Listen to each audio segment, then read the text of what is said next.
Hi hello ನಮಸ್ಕಾರ ಎಲ್ರಿಗೂ. ನಾನಿವತ್ತು ಒಂದಷ್ಟು ಮನೆಗೆ ಅಂತೇಳಿ ಸೊಪ್ಪಿನ ಮಡಿ ಮಾಡಿದ್ವಿ, ಸೊಪ್ಪಿನ ಬೀಜ ಚೆಲ್ಲಿದ್ವಿ. ಅದಕ್ಕೆ ನಾವು ನಮ್ಮನೆಯಲ್ಲೇ ತಯಾರಾದಂಥ ಗೊಬ್ಬರ ಅಂದರೆ ಇದು ಎಮ್ಮೆ ಸಗಣಿ, ದನಿನ ಸಗಣಿ, ಗಂಜಲ, ಕಸ ಎಲ್ಲ ಗುಡಿಸಿ ಒಂದು ಕಡೆ ಹಾಕಿ ತಿಪ್ಪೆಲ್ಲಿ ಹಾಕ್ದಾಗ ತಿಪ್ಪೆಯಲ್ಲಿ ಕಳ್ತಿರೋದನ್ನು ತಂದು ಚೆನ್ನಾಗಿ ಕಳ್ತಿದೆ, ನಿಮಗೆ ತೋರಿಸ್ತೀನಿ. ಆ ಗೊಬ್ಬರ ತಂದು ಸೊಪ್ಪಿನ ಮಡಿಗೆ ಹಾಕ್ತಾಯಿದ್ದೀವಿ.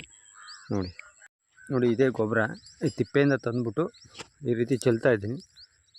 ಈ ರೀತಿ ಚೆಲ್ತಾ ಇರೋದು ಯಾಕಂದರೆ ಆರ್ಗ್ಯಾನಿಕ್ ಮೆಡಿಷನ್ ಬೇಡ, ಮೆಡಿಷನ್ ಯೂಸ್ ಮಾಡಬಾರ್ದು ಅಂತೇಳಿದ್ರೆ ನಮ್ಮ ಮನೆಗೆ ಮಾತ್ರ ನಾವು ಮಾಡ್ಕೋತಾ ಇದ್ದೀವಿ.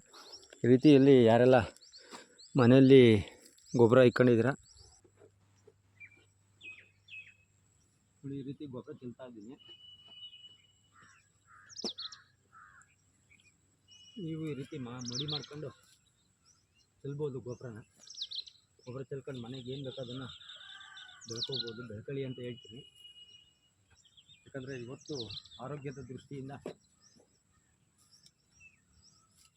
ಎಲ್ಲ ವಿಷಪೂರಿತ ಆಗ್ತಾಯಿದೆ. ಹಾಗಾಗಿ ಆರೋಗ್ಯದ ದೃಷ್ಟಿಯಿಂದ ನಾವೇನು ಮಾಡಬೇಕು ಅಂತಂದರೆ ಈ ರೀತಿ ನಮ್ಮ ಮನೆಯಲ್ಲೇ ನಮಗೆ ಬೇಕಾದಂತಹ ಸೊಪ್ಪಾಗಲಿ ತರಕಾರಿ ಆಗಲಿ ಈ ರೀತಿನ ಬೆಳ್ಕೊಂಡ್ರೆ ಉತ್ತಮ ಅಂತ ಹೇಳ್ಬಿಟ್ಟು ನಾನು ನಿಮಗೆ ಸಜೆಸ್ಟ್ ಕೊಡ್ತಾ ಇದ್ದೀನಿ. ಯಾರೆಲ್ಲ ನನ್ನ ಈ ಚಾನಲ್ ನೋಡ್ತಾ ಇದ್ದೀರಾ ಸಪೋರ್ಟ್ ಮಾಡಿ ಅಂತ ಹೇಳ್ತೀನಿ. ನೋಡಿ ಇದು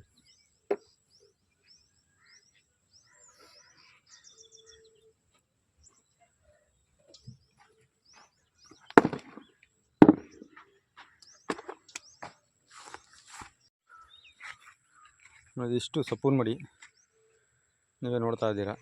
ಎಲ್ಲದಕ್ಕೂ ಗೊಬ್ಬರ ಚೆಲ್ಲಿದ್ದೀನಿ ಈಗ ಆಲ್ರೆಡಿ. ಈಗ ನೀರಿಡಬೇಕು. ನೀರಿಟ್ಟರೆ ಇನ್ನೊಂದು ವಾರಕ್ಕೆಲ್ಲ ಇದು ಬಂದ್ಬಿಡುತ್ತೆ. ಇದು ಮೆಂತೆ, ಕೊತ್ತಂಬರಿ, ದಂಟು, ಪಾಲಕು ಇದೆಲ್ಲ ಚೆಲ್ಲಿದ್ದೀನಿ.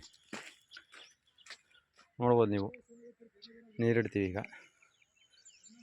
ಯಾರೆಲ್ಲ ನನ್ನ ಚಾನಲ್ ನೋಡ್ತಾ ಇದ್ದೀರಾ ಇದೇ ಥರ ವೀಡಿಯೋಗಳಿಗೆ ಸಬ್ಸ್ಕ್ರೈಬ್ ಮಾಡಿ, ಫಾಲೋ ಮಾಡಿ ಅಂತ ಹೇಳ್ತಾ ಈ ವಿಡಿಯೋನ ಮುಗಿಸ್ತಾ ಇದ್ದೀನಿ. ನಮಸ್ಕಾರ.